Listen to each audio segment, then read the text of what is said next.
बाबा है main road ते बीठल गार्डन के जी मानी थी वेंदी आहे खाईंदा आहियूं वॾे शौक़ सां ऐं बेह जेके प्यार उहे माता अबाए मेल खां 50,000 कुकुड़ खपा माना खटे आयो आहे ऐं हाणे हिन कुकड़ खे वीचारे खपाइनि था घणे में 9,000 में खपाइनि था माण्हू घणा था चवनि चढ़ाया न नेट ते न चढ़ाए। अस्सलाम वालेकुम दोस्तों, सुबुह जे पहर में तव्हां सभिनी दोस्तनि खे सलाम। ॾंदड़ मुंहिंजो फेवरेट आहे, वॾे शौक़ सां मां ॾंदड़ हणंदो आहियां। सुबुह जो नाश्तो करे सिधो मां पहुतमि पिपरी सिंधी ॻोठ में। तुंहिंजी मां नेट ते चढ़ाया न नेट ते न चढ़ाए मशहूरु थींदे तोखे टच मोबाइल कान्हे छा? ॾिसजां न अॼुकल्ह टच मोबाइल जो दौरु आहे।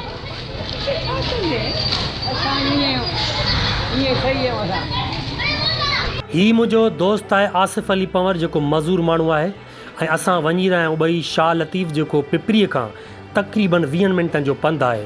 नसीराबाद ते असां पहुतासीं त चेन कवर जो नट किरी पियो हुयो। मिस्त्रीअ खां नट लॻाराए करे असां बिस्मिल्लाह कईसीं शाह लतीफ़ टाउन। रस्ते में हवा जो मज़ो वठंदा वियासीं ऐं मौसम जो मज़ो मां वठंदो वियुसि ऐं मोटर साइकिल हलाए रहियो हुयो आसिफ़। तक़रीबन 22 या 23 मिंटनि जो पंधु करे तय करे असां पहुतासीं शाह लतीफ़ टाउन। हिते असांजो हिकिड़ो दोस्त रहंदो आहे अशफ़ाक़ अली पंवर जेको आसिफ़ अली पंवर जो भाणेजो आहे। ही शाह लतीफ़ टाउन आहे ऐं हिते असां पहुची वियासीं। लॉक कयो मोटर साइकिल खे लॉक खणी मां अॻिते वधियुसि ऐं जीअं गेट क्रॉस कई त ख़बर पई आसिफ़ मथे निकिरी वियो आहे ऐं उन मथां रड़ कई त मथे हलियो अचु। मथे वञण खां मूंखे ख़बर पई त अशफ़ाक़ जो 2nd फ्लोर ते घरु आहे ऐं उहो वीचारो लाचारी जी हालति में खट ते सुतल पियो हुयो। अशफ़ाक़ सां तमामु घणी कचहरी थी, उनजी चांहि बांहि पीतीसीं ऐं लॻभॻि मुनो कलाक असां अशफ़ाक़ वटि वेही करे उनजो वीडियो भरियो ऐं जेको तव्हां पहिरियों मुंहिंजे हिन चैनल ते ॾिठो हूंदो। जीअं न हाणे मां थो गाॾी हलायां छो जो हर कंहिंखे पंहिंजी गाॾी जेको हलाईंदो आहे न उहा पंहिंजी पसंदि आहे हलाए। हाणे माना आसिफ़ थो हलाए त मूंखे ईअं थो लॻे त ग़लति थो हलाए। ॼाण किरियासीं हाणे मूंखे पाण हलाइण ॾे बिल्कुलु।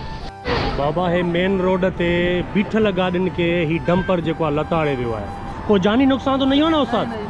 अल्लाह ने खैर किया। तो ये तो नुकसान तो बहुत बड़ा हुआ है। और अच्छा ये इसमें टैंकर में जो बैठा हुआ था बंदा वो जख्मी हॉस्पिटल में है। ही माता के देखा रहा ही ये सुजुकी भी ख़त्म है भाई। एक मिनट अंकल। हाँ तो वो बिल्कुल ऊपर चढ़ गया है। वॾो हिन मथा ही चढ़ी हुआ पूरो गार्डन के चाणी दो। अच्छा ये भी गाड़ी इसके ऊपर भी चढ़ा है? ये कार है, ये बीच से ऐसा पहाड़ है, देखो ये ऊपर से चढ़ के आया है। हाँ चढ़ के इसके ऊपर भी चढ़ गया, इसके ऊपर देखो। ओए होए ही ॾिसो कहिड़ी हालत लगी पई आहे। ये गाड़ी बिल्कुल ख़त्म थी वही है। ये पानी का टैंकर है ना? ये पानी जो टैंकर है। पानी जो टैंकर बीठल गार्डन के लताड़े वियो आहे। वॾो नुक़सान थियो आहे ऐं चवनि था त हिन टैंकर जो जेको ड्राइवर आहे उहो शदीद ज़ख्मी आहे जेको हींअर हॉस्पिटल में आहे। बड़ो नुकसान ड्राइवर का जो है ना दोनों पैर टूटा हुआ है। दोनों पैर टूट गया है दुकान के अंदर। अच्छा अल्लाह खैर करे भाई। दुकान चवनि था ही दुकान के भी अंदर जो काए वियो टैंकर। अल्लाह खैर करे साईं। अल्लाह अकबर। ही ॾिसो हे सॼो छपरा ॿपरा किरी पिया आहिनि ऐं हे दुकान जे अंदर। कोई लोग तो इधर नहीं खड़े हुए ना बचे कोई किसी को चोट तो नहीं आई ना? जानी नुकसान तो नहीं हुआ ना? बाबा हे ॾिसो हमेशा हाँ माली नुकसान बहुत हुआ है। जानी न हुआ। अल्लाह खैर करे। वॾो ही नुकसान थियो आहे वाकई माली नुकसान।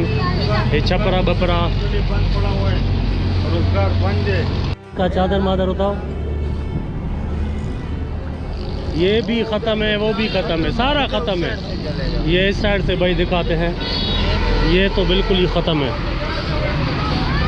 ये देखो खड़े हुई गाड़ी को जो है ना अल्लाह अकबर क्या बचा है? कुछ भी नहीं बचा।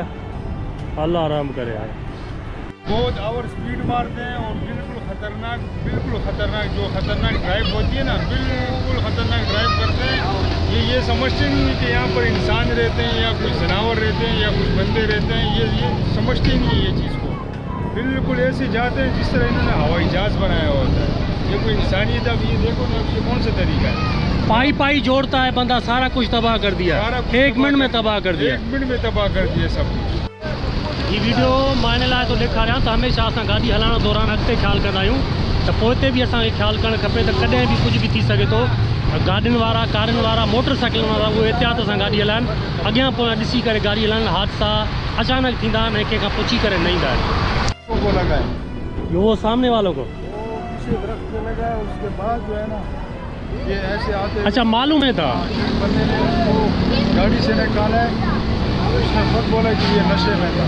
खान भाई जे चवण जे मुताबिक़ त ड्राइवर नशे में हुयो, पर मां नशे में नथो चई सघां छो जो उहा अलाह खे ख़बर ऐं उन ड्राइवर खे ख़बर।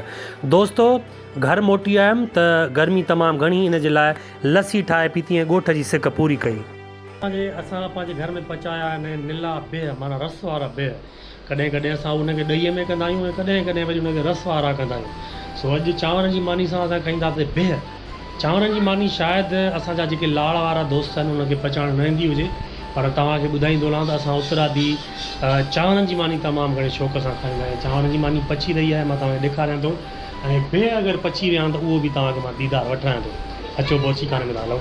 मानी पई पचाए थी पई ऐं हे ॾिसो हीअ वटी हिन जे मथां घुमाए बि आहे त तए जॾहिं मानी थी वेंदी आहे ऐं पोइ हेठां सोक थी वेंदी आहे त हिनखे उथलाइबो आहे ऐं ॿिन्ही पासनि खां उथलाए करे जॾहिं पची वेंदी आहे त पोइ हिन जी कंडीशन हीअं थी वेंदी आहे। हीअ साईं असां चांवरनि जी मानी खाईंदा आहियूं वॾे शौक़ सां। ऐं बिह जेके पिया आहिनि उहे मां तव्हांखे ॾेखारियां। हे बिहनि जी देॻड़ी पई आहे, रस वारा जीअं बिह मां तव्हां सां ॻाल्हि कई। ऐं हे कोसिया बिस्मिल्लाह रहमान रहीम, धुआं निकिरनि था पिया ऐं हे असां रस वारा अॼु बिह पचाया आहिनि घर में। दोस्तो इहो ॾींहुं हिते थी वियो पूरो ऐं नए सुबुह जी शुरूआति थी त असां सुबुह जो टिकियूं कयूंसीं आनन वारियूं। ॿारनि जी ज़िमेवारी हूंदी आहे मुंहिंजे मथां, उन्हनि खे संभराए करे नाश्तो वाश्तो कराए ऐं उनखे ख़र्ची ॾींदो आहियां। ख़र्ची ॾेई करे ऐं पोइ उनखे स्कूल वठी ईंदो आहियां। बूटनि जूं कयूं बि उन्हनि खे कॾहिं कॾहिं मां ॿधंदो आहियां, ख़ासि करे मल्हार खे। ॿारनि खे ख़र्ची ॾेई करे लॻभॻि 7:25 मिंटनि ते मां उन्हनि खे स्कूल रिसीव कयो। स्कूल छॾे करे सिधो मां पहुतो बाज़ारि। भाई मेल खां 50,000 कुकड़ खपा माना खटे आयो आहे ऐं हाणे हिन कुकड़ खे वीचारे खपाइनि था घणे में? 9,000 में खपाइनि था। माण्हू घणा था चवनि? माण्हू चवंदा 2,000 रुपया। त इहो त ॿुधाए न को वीडियो भरियल थी हिन जो जेको खटे थो पियो। कुकड़नि जी मेल जो रवाजु अञा ताईं असांजी सिंध में आहे। अलाह साईं असांजे सिंधी नौजवाननि जे ज़हन में अहिड़ी का ॻाल्हि विझ जो हू इन्हनि शौक़नि खां हटी करे पंहिंजे कारोबार तरफ़ अचनि, पंहिंजो कारोबार कनि। दोस्तो हीउ वीडियो पसंदि आयो हुजे त हिनखे लाइक कजो, शेयर कजो। हिन में सबक़ु आहे जेको दोस्त सिखी सघनि ऐं अॻिते वधी सघनि। महिरबानी।